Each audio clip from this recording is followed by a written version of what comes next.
स्वरूप में अंतर है। पहले स्थान पर निरंजन भगवान का जो स्वरूप है वो ज्योतिष स्वरूप है। दूसरे स्थान पर ब्रह्म का जो स्वरूप है वो सुबह के लाल सूर्य के समान है। तीसरे स्थान पर पार ब्रह्म पुरुष का जो स्वरूप है वो पूर्णमासी के चंद्रमा के समान है।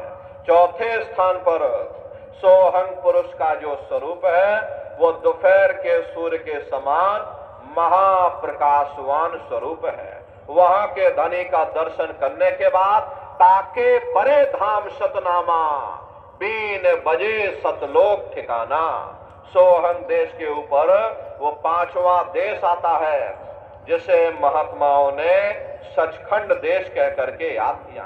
प्रेमी भाई बहनों, वहां न काल है, न कर्म है, न दुख है, न संताप है, न पुण्य है, न पाप है।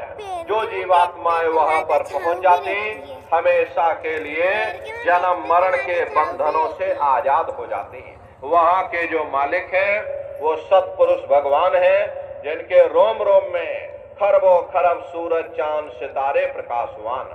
वही हमारे आपके सच्चे मालिक हैं, वही हमारे आपके सच्चे पिता हैं। अरे हमको आपको वहीं से नीचे उतारा गया और फिर शब्द को पकड़ करके शब्द शब्द पौड़ी पर चढ़कर पहुंचो सचखंड सतनाम। तो शब्द कब पकड़ में आएगा? जब आप लोग भजन करोगे। और भजन कैसे किया जाएगा जरा अच्छी तरह समझ लो। ये आंख और कान को बंद कर लेना, दोनों उंगली कानों में डाल करके ये कानों को बंद कर लेना। ऊंचे से ऊंचा ध्यान दे करके सुनिएगा, लेकिन मन को रोकिएगा। ऐसे समय पर तुम्हारा ये मन जरूर भागेगा। अभी आप यहाँ सत्संग में बैठे हो, शरीर भले तुम्हारा यहाँ बैठा, लेकिन मन आपका हो रहा कि भाई धूप आ गई, गर्मी लग रही, जल्दी से सत्संग खत्म हो, आगे बढ़ा जाए। लेकिन प्रेमी भाई बहनों, ये मन भागता है, कभी लगता नहीं है। जिन्होंने मार मन डाला उन्हीं को सूरमा कहना। अगर दुनिया में कोई हमारा दुश्मन है, केवल हमारा ये मन है। ये मन रूपी रावण कब मरेगा? जब 9 द्वारों पर फतेह हासिल करके तुम यहाँ 10वें द्वार पर चढ़ जाओगे, तब सही मायने में दशहरा मनाई जाएगी। ये बाहर की दशहरा नहीं है जो लकड़ी का रावण बना देते हो और फूंक फांक करके घर चले आते, कहते भाई हमने रावण मार दिया। अरे महात्माओं ने कहा था भाई सही मायने में तुम दशहरा कब मनाओगे?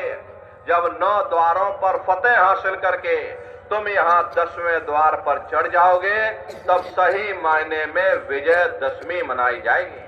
तब ये मन रूपी रावण तुम्हारा मरेगा और तब तुम्हारी ये जीवात्मा, इसी जीवात्मा को महात्माओं ने राम भी कहा। प्रेमी भाई बहनों, तब ये जीवात्मा शब्द को पकड़ करके अपने घर वापस पहुंचेगी। महात्माओं ने कहा है भाई मन को रोकोगे, और मन कब रुकेगा? जब शब्द की लज्जत मिल जाएगी, जब नाम की लज्जत मिल जाएगी, ये मन अपने आप शांत हो जाएगा।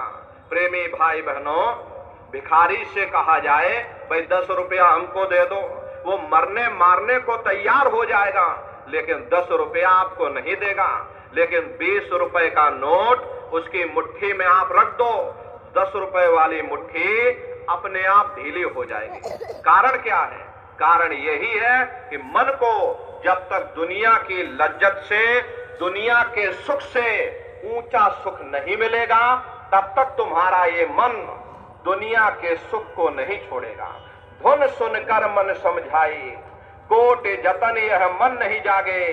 धुन सुनकर मन समझाई, तप से तप कर थाक रहे हैं, जती रहे जतलाई। विद्या पढ़ पढ़ वेद बखाने, विद्या बल सब जाई। बुद्ध चतुरता काम नावे, आलिम रहे पछताई। और अमल का दखल नहीं है, अमल शब्द लौलाई। गुरु मिले जो धुन का भेदी, शिष्य विरह धरे आई। सुरत शब्द की होए कमाई, तब मन कछु ठहराई। ये धुन है दुर्लोक अधर की, कोई पकड़े संत सिपाही। मन को मार करे असवारी, गगन कोट वैले घिराई। और धुन सुनकर मन समझाई। मन कब पकड़ में आएगा? जब वो शब्द की लज्जत मिल जाएगी। तो प्रेमी भाई बहनों, कैसे भजन करोगे? जरा अच्छी तरह समझ लो, ये आंख और कान को बंद कर लेना, ऊंचा ध्यान दे करके सुनिएगा। शुरू शुरू में सीटी जैसी आवाज आप सभी को सुनाई पड़ेगी, उसे आप पकड़ लेना, सुनते रहना, सुनते सुनते उसी में लीन हो जाओ। जब आप उसमें लीन हो जाओगे तो कुछ समय बाद में दोबारा आपको अनुभव होगा कि कहीं बड़ी दूर से एक महीन आवाज, घंटे और शंख की आवाज हमारे कानों में बज रही, और जब घंटे शंख की आवाज आपको सुनाई पड़ने लग जाए तब आप सीटी की आवाज को छोड़ देना और घंटे शंख की आवाज को पकड़ लेना। एक बार प्रेमी भाई बहनों आप उस आवाज को पकड़ लो, फिर वो आवाज आपको नहीं छोड़ेगी, खींच करके शरीर से बाहर कर दे। रोज आना, रोज जाना, रोज ब्रह्मांडों की सैर करना, रोज देवी देवताओं के दर्शन करना, रोज भगवान राम के दर्शन करना, रोज भगवान कृष्ण के दर्शन करना, घूम करके फिर अपने शरीर रूपी घोंसले में वापस आ जाना। तो सुमरन, ध्यान और भजन, तीन क्रियाएं आपको बताई गई। रास्ता सच्चा है, आप करोगे, आपको अनुभव होगा, दिखाई भी पड़ेगा और सुनाई भी पड़ेगा, लेकिन नित्य नियम से करिएगा। नागा नहीं होना चाहिए। शरीर को देखो भोजन देते हो, सुबह दोपहर शाम रात खाते रहते, लेकिन कभी आपने विचार ये नहीं किया, ये जीवात्मा जो जन्म जन्मांतरों से बेचारी भूखी प्यासी बैठी है, कभी अपनी जीवात्मा को आपने भोजन नहीं दिया। अरे इसका भोजन भजन है, इसका भोजन शब्द है, इसका भोजन नाम है। अपना ये नियम बनाओ कि पहले हम अपनी जीवात्मा को भोजन देंगे, फिर अपने शरीर को भोजन देंगे। अरे ये नियम तुम्हारा बन गया तो तुम्हारा लोक भी बन जाएगा और तुम्हारा परलोक भी बन जाएगा। प्रेमी भाई बहनों, उस मालिक को पाने के लिए तुम्हें घर बार नहीं छोड़ना है, तुम्हें समाज नहीं छोड़ना है, तुम्हें जात बिरादरी नहीं बदलनी। ये जात पात के रगड़े झगड़े ये हमारे अपने नहीं है, ये सिर्फ हमारे मन की खुराफात है। अरे आप अपनी बुद्धि से विचार करिएगा, जब गुरु नानक साहब नहीं आए थे तब कोई सिख नहीं था, जब मोहम्मद साहब नहीं आए थे तब कोई मुसलमान नहीं था, जब ईसा मसीह साहब नहीं आए थे तब कोई ईसाई नहीं था, और पीछे लौटते चले जाओ तो केवल मनुष्य ही मनुष्य रह जाते हैं। ये रगड़े झगड़े किसने पैदा किए? ये हमने आपने पैदा किए। कोई भी महात्मा यहाँ पर आकर के ना कोई कौम मनाने आता, ना कोई मजहब चलाने आते, ना कोई जात और बिरादरी को बदलने आते हैं, और ना ही आप हमारे हाथों में ये डंडे और तलवारें देने के लिए आते हैं। अरे आप तो सच्चा मार्ग, सनातन मार्ग समझाने के लिए इस धरा भूमि पर शरीर रूप में अवतरित होते हैं। जाते पाते पूछे नहीं कोई, हर का भजे सो हर का हुई।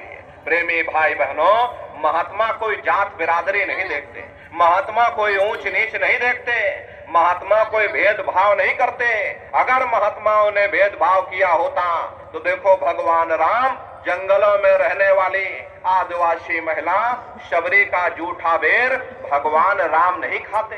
जात पात पूछे नहीं कोई, हर का भजे सो हर का हो। लोग यहाँ जात पात बनाते बनाते मर गए, लेकिन ऐ नर नारियों, जब तुम्हारी ये जीवात्मा इस मनुष्य रूपी चोले को छोड़ करके ऊपर जब आप धर्मराज की कचहरी में पहुंचोगे, वहां न तुमसे ये पूछा जाएगा भाई तुम किस जाति के हो, या तुम किस कौम के हो, या तुम किस मजहब के हो। अरे भाई तुम हिंदू हो या मुसलमान हो, तुम हिंदुस्तान से आए हो या तुम पाकिस्तान से आए हो। अरे वहां तुम्हारे कर्म देखे जाएंगे, भक्ति भाव देखा जाएगा, मालिक से मिलने का प्रेम और प्यार देखा जाएगा। इसीलिए महात्मा कहते हैं भाई मालिक को पाने के लिए तुम्हें कोई जात बिरादरी नहीं बदलनी, कोई घर बार नहीं छोड़ना, कोई बाल बच्चे नहीं छोड़ना। अरे भाई तुम अपने अपने घर परिवार में रहो, अपने अपने बाल बच्चों के साथ रहो, अपने अपने समाज में रहो, समाज की रीत नीति के अनुसार रहो, मेहनत और ईमानदारी से काम करो, और 24 घंटे में घंटा 2 घंटा अपनी जीवात्मा के कल्याण के लिए सुरत शब्द नाम की कमाई यानी सुमरन, ध्यान और भजन करिएगा। यही दौलत तुम्हारे काम आएगी, बाकी सब यहीं पड़ा रह जाएगा। सोए की एक नोक भी तुम्हारे साथ में जाने वाली नहीं है। अरे बड़े बड़े राजे महाराजे आए, सारी जिंदगी उन्होंने ये किला बनाते बनाते गुजार दिया। आज उनके किलों को जाकर देखिए, आज खंडहर बने पड़े हुए। विश्व विजेता सिकंदर सारी दुनिया पर राज करने का ख्वाब देखता था, वो भी मुट्ठी खोल करके चला गया। अरे कोई क्या साथ लेकर जाएगा? जो चीज तुम्हारे साथ में जाने वाली वो केवल परमात्मा की भक्ति है। इसलिए प्रेमी भाई बहनों, वो दौलत कमा लो जो अंत समय तुम्हारे काम आवे, वरना ये समय तुम्हारा निकलता जा रहा, ये श्वासों की पूंजी ये दिन प्रतिदिन कम होती जा रही। एक समय ऐसा आएगा ये बुलबुला तुम्हारा फूट जाएगा, फिर न जाने ये मनुष्य शरीर तुमको मिले न मिले। अरे भटकते रह जाओगे युगों युगों के लिए उन नरकों चौरासियों में। इसलिए प्रेमी भाई बहनों, अहो भाग्य है आपका, आपको ये मनुष्य शरीर मिल गया। इस मनुष्य रूपी मंदिर में बैठ करके वो आत्मधन कमा लो, वो रूहानी खजाना कमा लो, जिससे तुम्हारी जीवात्मा का कल्याण हो जावे। तो सुमरन, ध्यान और भजन नित्य नियम से आप लोग करिएगा। और देखो प्रेमी भाई बहनों, हमारी आपसे प्रार्थना है कि आप सभी लोग शाकाहारी रहिएगा, क्योंकि हमारे गुरु महाराज ने शाकाहार पर विशेष जोर दिया। गुरु महाराज हमारे कहते थे, हे बच्चे बच्चियों, तुम लोग शाकाहारी रहना, शाकाहार का प्रचार करते रहना, इसी से देश और दुनिया में भारी परिवर्तन होगा। अरे परिवर्तन कोई कानून बनाने से नहीं होता, परिवर्तन कोई आंदोलन करने से नहीं होता, परिवर्तन कोई तोड़ फोड़ करने से नहीं होता। परिवर्तन तब होता है जब लोगों के विचार बदलते हैं, लोगों की भावनाएं बदलती हैं। और विचार जब बदलेंगे जब लोगों का खान पान शुद्ध होगा। देसी कहावत है, जैसा खाए अन्न वैसा होए मन। जब इंसान पशु प्रति भोजन करेगा तो उसकी बुद्धि स्वतः ही पशुओं जैसी हो जाएगी। फिर जिस शराब के नशे में माँ बहन बेटी की पहचान खत्म हो जाए, उस शराब को पी करके कैसे पता चलेगा कि क्या अच्छा और क्या बुरा है? यही कारण है कि आज हर समाज में ये दुनिया भर के अत्याचार और दुनिया भर के व्यभिचार फैले थे। अरे हम लोग देखो मंदिर बनवाते हैं और मंदिरों में नहा धो करके जाते हैं, कहते भाई परमात्मा के रहने की जगह है, हमको नहा धो करके जाना चाहिए, फूल अगरबत्ती ले जाना चाहिए। कोई उन मंदिरों में कूड़ा कचरा नहीं डालता। अगर कूड़ा कचरा डालोगे तो आपस में लाठियां चल जाएंगी। फिर ये जो हरि मंदिर है, ये पंच भौतिक शरीर जैसे महात्माओं ने हरि मंदिर कहा, इसमें तुम हाड़ मांस के लोथड़े डालते हो, इसमें तुम शराब की कदरें डालते हो। अपने बनाए हुए मंदिर की आप कदर करोगे और परमात्मा के बनाए हुए इस हरि मंदिर को आपने जीते जी कब्रिस्तान बना दिया तो सख्त सजा मिलेगी। अरे महात्माओं ने लिखा है, दिल भर मच्छी खाई के कोट गौ दान, काशी करवट जामरे निश्चय नर्क दान। यदि दिल भर भी मच्छी खा करके फिर चाहे गोदान को तुम गौओं का दान करो और काशी में जाकर के मत्था रगड़ते रगड़ते